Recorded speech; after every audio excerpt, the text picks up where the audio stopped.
Hi, Father Hall here. This is a spur of the moment posting of a video message to all of you. Just wanted to recount something that happened here in St. James last night. Last night we had a power outage, and it wasn't bad. Nothing bad happened that I know of. I made some observations about myself when that kind of situation arises, and some observations about many other people, the people around me in town, my neighbors. And I just wanted to do a little message about being prepared. And so here we go. The power was out for about 40 minutes last night here in St. James. The whole town, and even a portion of the rural area. Now I know 40 minutes is not that long of a time. From the talk on the scanner, it sounds like a car had slid off a gravel road, I would imagine, from going too fast, and had slammed into a power line pole. It was one car, and it sounds like alcohol was involved, as you could probably imagine. It sounded like getting traffic under control was a big problem for emergency workers at first. I could hear the tension on the voice of a couple of the first responders as they were trying to get a handle on keeping cars from driving through that area. A bad situation could have become a lot worse if they didn't get traffic under control. We need to give them their space, folks. Just a few takeaways. Don't think you can rely on your cell phone in those kinds of situations. My secretary and I were texting back and forth. She lives about 3 miles out of town, and her power was out too. And we only sent a couple texts right at the very beginning, and then after that, the system was so overloaded, nobody could text, no phone calls through your cell phone.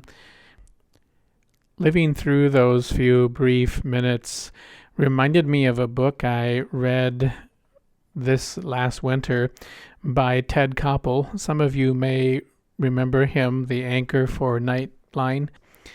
The book is called Lights Out: A Cyber Attack, A Nation Unprepared, Surviving the Aftermath.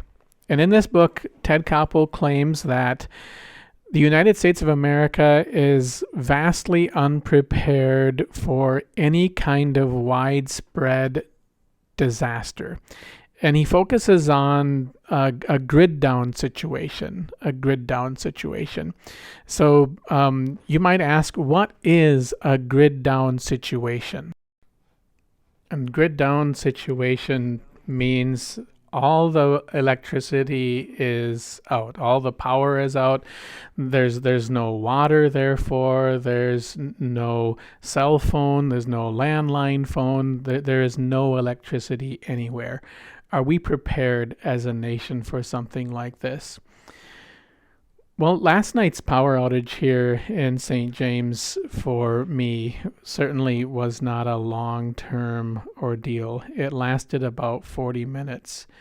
But some of the things that I noticed, first of all, for me, it took me a little bit to get my wits about me, a second or two, and I grabbed my cell phone. We always have our cell phone with us, and I turned the flashlight on and kind of pondered, well, what should I do? Should I light some candles? Should I find my flashlight?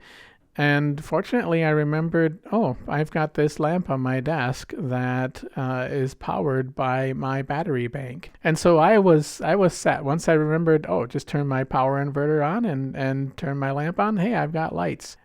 Now, let's say this was something that happened and it was a more long-term power outage. Let's say something happened and it's a 3-day power outage. We used to have those growing up. in the wintertime usually. Well, almost in every case when it was a multiple day power outage, it was in the wintertime. Now, we had enough things around where we could make it work. And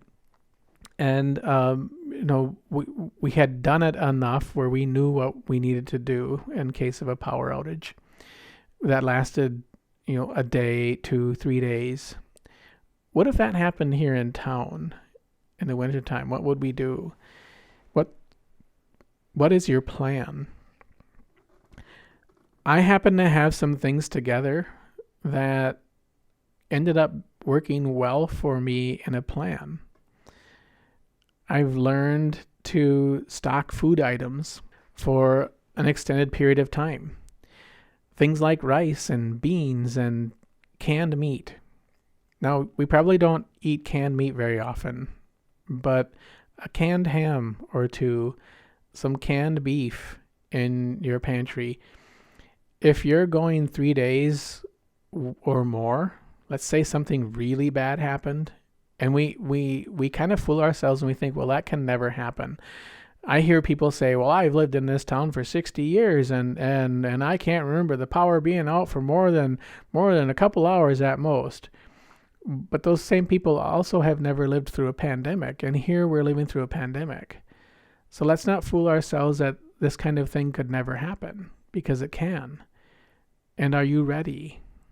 Are you ready? So how much meat do we have in our freezer? That's a wonderful thing if we have meat in our freezer, but if the power goes out, you can't run your freezer. And even with the power that I have, my electric battery bank, that won't run my freezer. So I have things that will last through a situation like that. So there it is. I stumbled upon this in a haphazard way through interest in ham radio and solar energy and energy storage. I didn't come into this a prepper, but I've become someone who's understood the value of being prepared. It helps me, and I think it helps my community. There are those whose plan when stuff goes bad is to take from others who have. Wouldn't it be better if each of us had a plan to take care of our own personal needs, and when needed, to care for those, to share a little bit with those who can't care for themselves? As a final caveat to this message, of course, being prepared has a spiritual element to it as well. You all know that. But really all our life, all our faith life, we should be being prepared. And most of the secular world, even most of the church-going world, if you will, tend to approach faith as though they are on an internet shopping website like Amazon. And when we need something, we pray. And we know exactly what we want, and we ask God for that. And we'll even choose the cheapest and quickest delivery method. So that's the extent of a lot of people's faith life. When the reality is being prepared, preparing our soul to live in heaven, means loving like Christ. And that's honestly, quite frankly, is a painful love. It involves sacrificing, which involves suffering, giving yourself over for another. But the mysterious thing there and the wonderful thing there is that gives joy.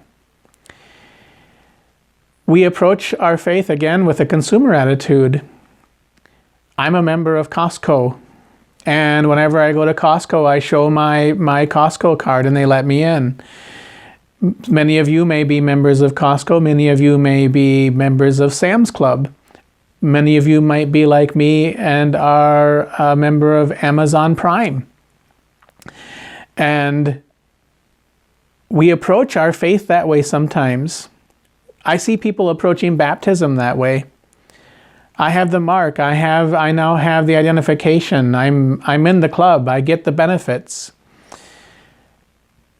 Our faith needs to be about knowing and loving God, having a relationship with Him, loving like Him. And how do we love like Him if we don't know Him? So being prepared for hardships in life, have a practicable approach, a material approach, having the right kinds of things on hand to survive a certain period of time, and even to live in a little bit of spoiledness if we do it right. The same goes for our faith, to prepare our faith as well. Because just like the lights went out last night here in St. James,